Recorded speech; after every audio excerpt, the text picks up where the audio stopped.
Breaking news, breaking news, breaking news. મમ્મીજી, મોટા ભાભી, બધું પૂરું થઈ ગયું. બધું ખાકમાં પડી. આપણા ઘરની ગોળ ખોદાઈ ગઈ. પ્રકાશ ફુવા, સવાર સવારમાં તમે આ શું બોલો છો? શું થયું છે? ત્યાં જ ઊભી રહેજે છોકરી. હું જ તને વાંચીને સંભળાવું છું.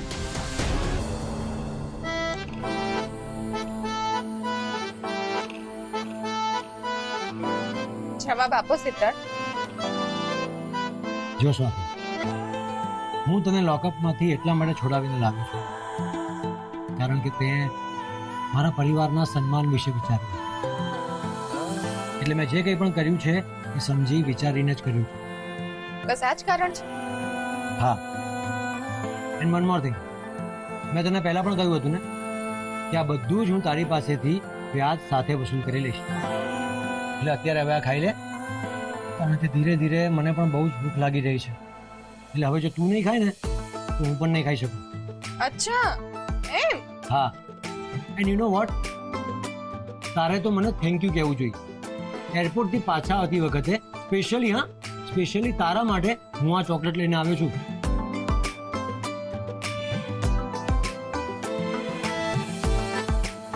હે ભગવાન, હું કયા સિદ્ધાર્થ પાટીદારને જોઈ રહી છું?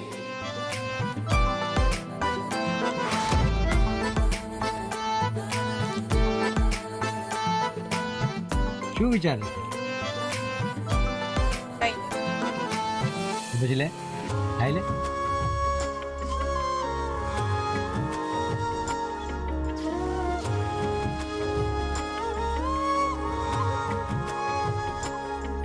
હું સૂરજ આથમની કોરનો, મેં તું પૂનમ ની રાત, તનથી જુદા ભલે આપણે પણ મનની એક જ જાત. છલકે તો ગાગર ને મલકે તો સાગર, નમી જાય તો હૈયું ને ગમી જાય તો હાથ મેળો. શું? આ ચોકલેટ અહીંયા આ બાજુ. હા, અહીંયા. સાફ થઈ ગઈ? અરે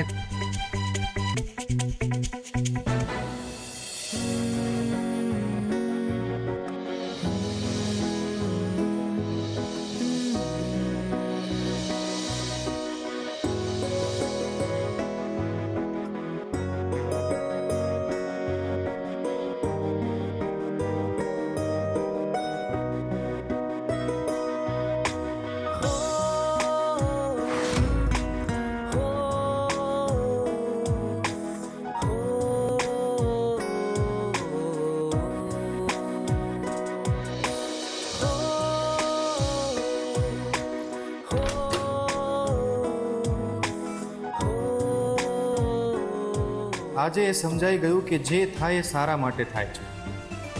આજે જે કંઈ થયું એના કારણે આ બંને અંદરથી બહુ જ હર્ટ થયા છે. અને આ દુનિયાનો નિયમ છે, બે તૂટેલા વ્યક્તિઓ એકબીજાના દુઃખને દુનિયા કરતાં સહેજ વધારે સારી રીતે સમજી શકે છે. ચાલો, ડિસ્ટર્બ નથી કરવા.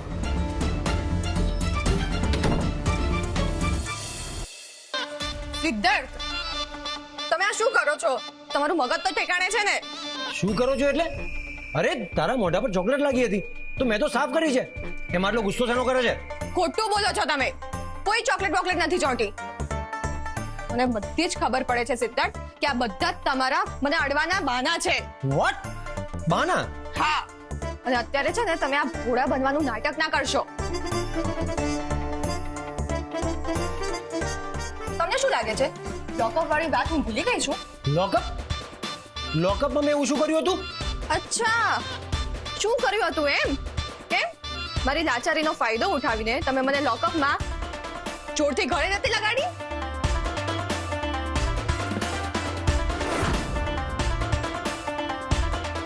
સ્વાતિ, તારું મગજ તો ખરાબ નથી થઈ ગયું ને?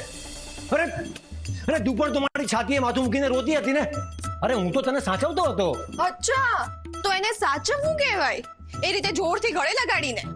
તમારા સાચવવા પાછળનો અર્થ હું બહુ જ સારી રીતે સમજુ પણ છું અને જાણું પણ છું.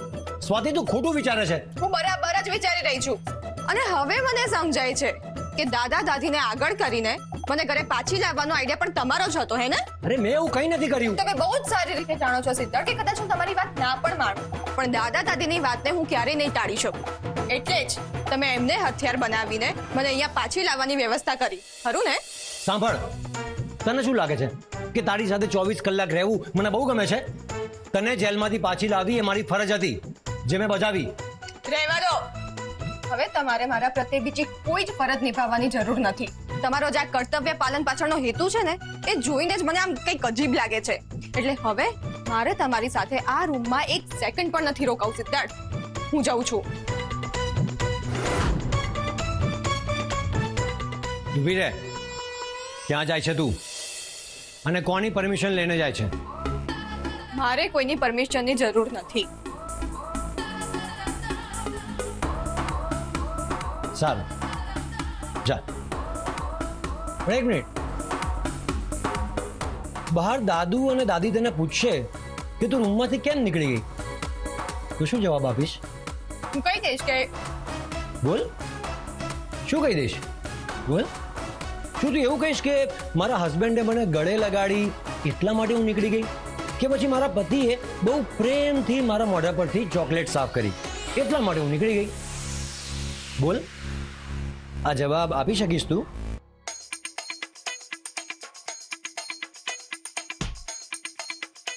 હે ભગવાન, આ બધો જ મારો નસીબનો ભાગ છે. જે માણસનું મોઢું મારે આખી જિંદગી નતું જોવું, એની સાથે મારે આખી જિંદગી વિતાવવી પડશે. કારણ હોય કે કારણ ના હોય, મારે હંમેશા એમની મદદ જ લેવી પડે છે.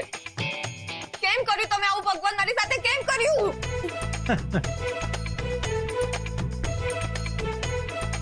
હા, યુ નો વોટ સ્વાતિ, તારો ભગવાન પણ તને ઉપરથી કહી રહ્યો હશે કે આખી દુનિયામાં સિદ્ધાર્થ પાટીદાર સિવાય તારું બીજું કોઈ ઠેકાણું નથી. જુઓ તમે,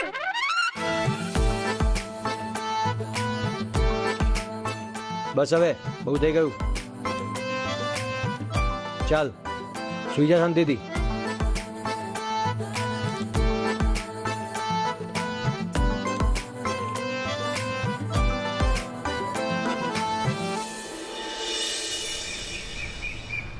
ના ના આવે, મને તો યાદ છે તે મને 3 મહિને ફોન કર્યો.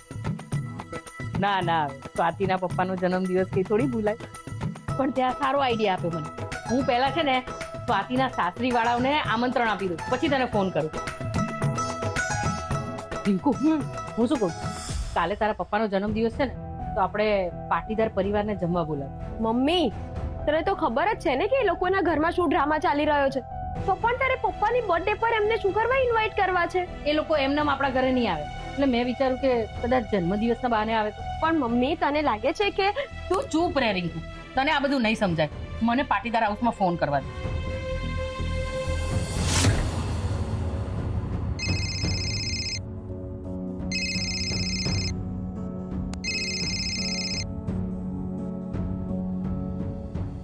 હેલો, કેમ છો દાદી?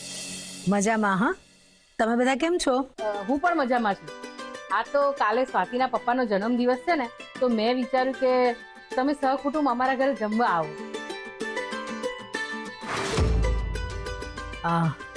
હમણાં જે પરિસ્થિતિ છે એ પ્રમાણે આવવું અઘરું છે અમારું.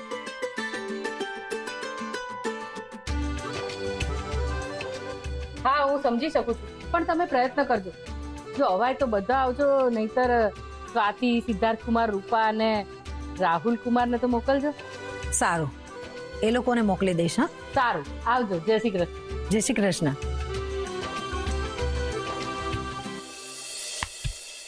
ચોખ્ખે ચોખ્ખી ના પાડી દીધી ને. હું તો કહેતી જ હતી કે એ લોકો વટના કટકા છે. ના એટલે ના નથી પાડી. તો આવે છે એ લોકો? ના એટલે કે એ લોકોએ હા પણ નથી પાડી. તો પછી રિંકુડી, આપણે આપણી ફરજ નિભાવી દીધી. હવે આવવું કે ના આવવું એ લોકોની મરજી. માં તારે ક્યારે નહીં પહોંચી વળાય, હું જાઉં છું મારે કામ. રિંકુ હા. બેન સવારમાં ક્યાં જાય છે?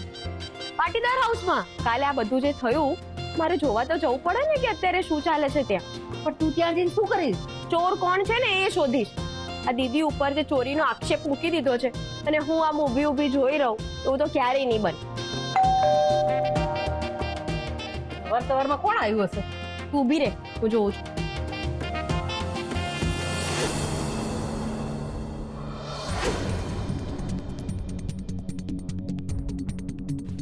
શું થયું મમ્મી?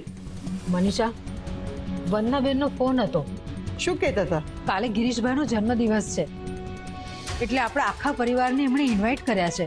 તો મમ્મી, ઘરમાં જે પરિસ્થિતિ છે એમાં આપણે કેમ ના જઈ શકીશું? મેં તો ના જ પાડી હતી, પણ વંદનાબેને કહ્યું કે બંને છોકરાઓ અને સ્વાતિ રૂપાને ચોક્કસથી મોકલજો. હવે મારે શું કહેવું એ મને સમજાયું નહીં એટલે મેં હા પાડી દીધી. કંઈ વાંધો નહીં મમ્મી, તમે ટેન્શન નહીં લો. હમણાં આપણે વંદનાબેનને કંઈ કહેવું નથી, નકામી ચિંતા કરશે. પણ આપણે એમને કંઈક કહેવું તો પડશે ને. હા, તો સ્વાતિ અને સિદ્ધાર્થ જશે ને ત્યારે રૂબરૂમાં પ્રેમથી બધી વાત સમજાવી દેશે. Breaking news, breaking news, breaking news, breaking news. મમ્મીજી, મોટા ભાભી, બધું પૂરું થઈ ગયું.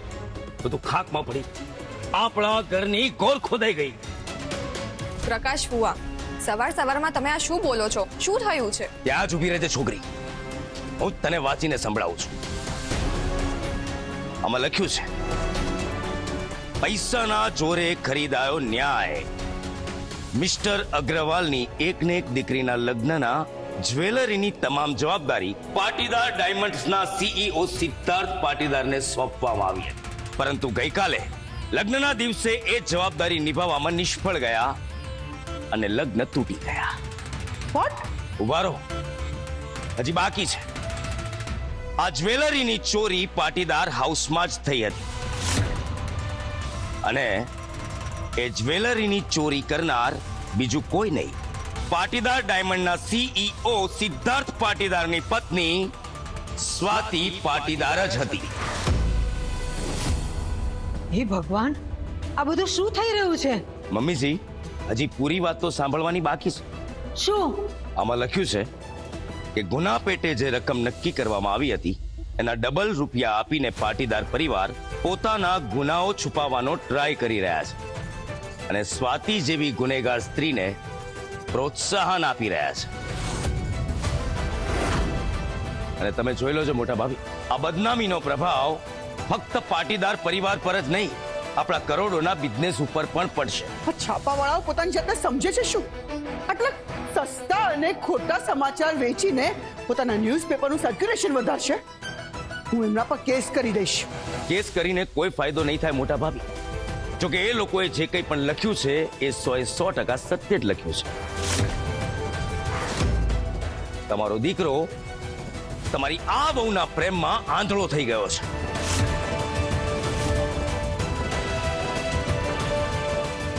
શું જોઈ રહી છે? આમ શાંત થઈને જોઈ રહેવાથી કોઈ ફાયદો નહીં થાય સ્વાતિ. તારે જાણવું છે કે આગળ તારા વિશે શું શું લખ્યું છે? હું તને વાંચીને સંભળાવું છું. અહીંયા લખ્યું છે કે પાટીદાર ડાયમંડ્સની નાકામીનો આ નકારાત્મક પ્રભાવ. What? How is this possible? Please try to understand. Okay. મોટા મામી, we are finished now. આપણે બરબાદ થઈ ગયા. યારા, પહેલા શાંત થા બેટા. મોટા મામી, હમણાં જ આપણા મેઇન શોરૂમ પરથી મેનેજરનો ફોન આવ્યો. આ ન્યૂઝપેપર જ્યારથી લોકોના હાથમાં આવ્યું છે એ જ સાથે એક જ રાતમાં આપણા બધા જ મોટા ઓર્ડર્સ કેન્સલ થઈ ગયા છે. ઈચ એન્ડ એવરી ઓર્ડર્સ મોટા મામી.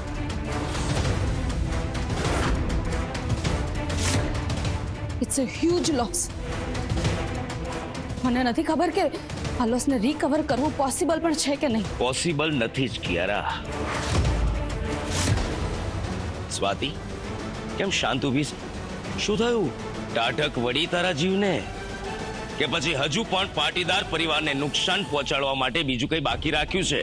પ્રકાશ કુમાર, તમે સ્વાતિને શું કામ બોલી રહ્યા છો? એમાં એનો શું વાંક છે?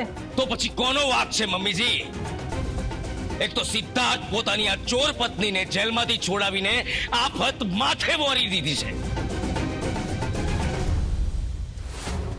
અને પાટીદાર ડાયમંડ્સના મોઢા પર કલંક લગાડી બેઠો છે. પ્રકાશ કુમાર, આ પાટીદાર ડાયમંડ્સે આટલી ઊંચાઈ પર સિદ્ધાર્થે જ પહોંચાડ્યું છે. અરે મોટા ભાભી, બિઝનેસ તો દર બીજા દિવસે નાનું ટાબરિયું પણ ખોલી દેતું હોય છે, પરંતુ એને મેન્ટેન કરવો બહુ અઘરો હોય છે, જે સિદ્ધાર્થ ન કરી શકે. અને આજે આપણી આબરૂ ધોવાઈ ગઈ. આટલા વર્ષોથી જે પ્રતિષ્ઠા કમાયા હતા એ બધાની ઉપર પાણી ફરી વળ્યું. આ પાટીદાર ડાયમંડ્સની માન અને શાખ સાથે આખી દુનિયા ફૂટબોલ રમી રહી છે. પ્રકાશ ફુવા પ્લીઝ, તમે હવે તમારી લિમિટ ક્રોસ કરી રહ્યા છો.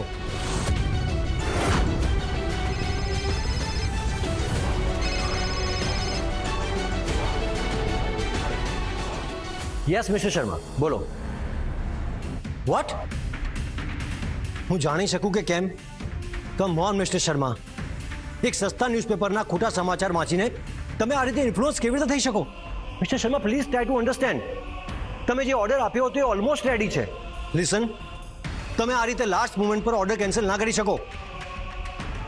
Hello mister Sharma, are you there? Hello.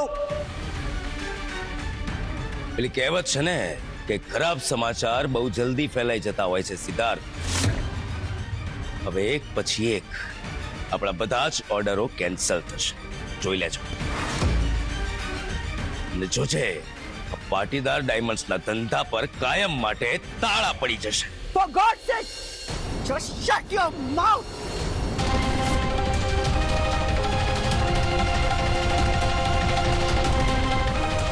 ફેંકી દો બધા જ ન્યૂઝપેપર, ફેંકી દો મોટા ભાભી. આ બધા જ છાપાઓ હું મારા હાથે જ સળગાવી દઉં છું.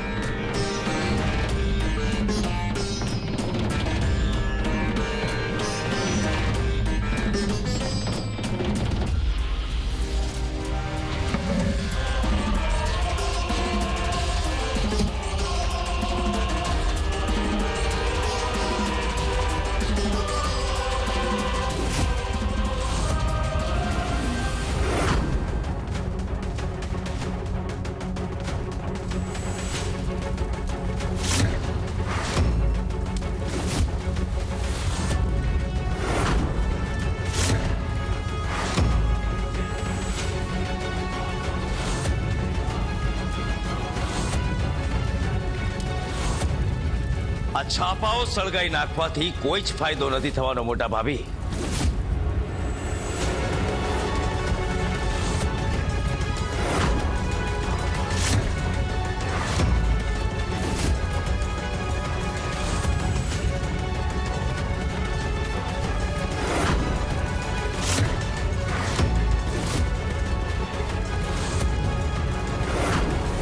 હવે આ ન્યૂઝપેપરના સમાચાર ચારે બાજુ વાયુ કે ફેલાઈ ચૂક્યા છે. બજારમાં, શહેરમાં, રસોડામાં, પબ્લિક ટોયલેટમાં પણ આ વાત ફેલાઈ ચૂકી છે.